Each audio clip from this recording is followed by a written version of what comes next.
किसी भी संप्रभु देश को अपनी शासन व्यवस्था को चुनने का अधिकार होता है, लेकिन आज की पश्चिमी लॉबी ये चाहती है कि उनके मनपसंद के हिसाब से शासन व्यवस्था वहाँ पर संचालित हो। जो वेनेजुएला में हुआ वो भारत में भी हो सकता था।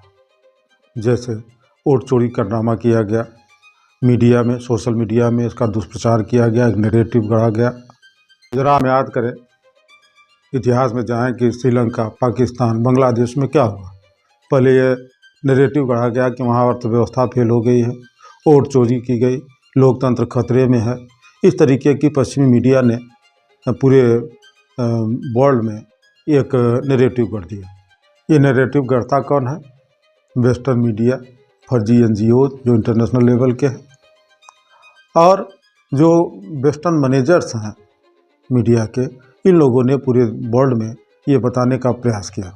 उनकी क्रोनोलॉजी ये है कि जब किसी देश में उनके मनपसंद नतीजे नहीं आते तो इस प्रकार के वो लोकतंत्र खतरे में है, डेमोक्रेसी नहीं है, इसका राग अलापने लगते हैं। अब यही कोशिश भारत में भी की गई कि EVM हैक हो चुका है, चुनाव आयोग निष्पक्ष नहीं है, भारत में चुनाव निष्पक्ष तरीके से नहीं हो रहे हैं, वोट चोरी की जा रही है, SIR से मुसलमानों का या विपक्षी वोट काटे जा रहे हैं।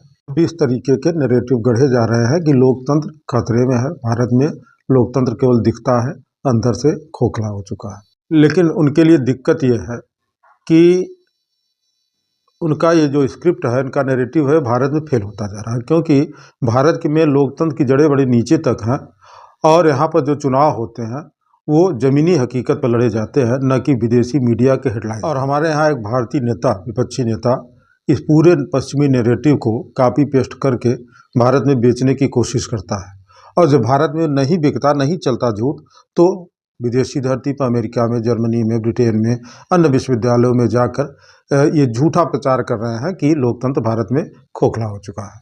मगर भारत वेनेजुएला नहीं है, या श्रीलंका, पाकिस्तान व बांग्लादेश भी नहीं है। वोट चोरी का मुद्दा यहाँ पर TRP तो ला सकता है, मीडिया में प्रचार तो हो सकता है, लेकिन यहाँ पर अभी वह जनमानस के दिल पर नहीं उतर पाएगा। यहाँ के लोकतंत्र की जड़ें बहुत नीचे तक हैं, खेत खलिहान तक है, इसलिए हमारे यहाँ कोई खतरा नहीं है, हम पूरी तरीके से सुरक्षित हैं। और अगर कोई खतरा होगा भी तो हमारा संविधान, हम लोग मिल करके उससे निपट लेंगे। पश्चिमी देशों को इसमें नसीहत देने की कोई आवश्यकता नहीं है। धन्यवाद, नमस्कार।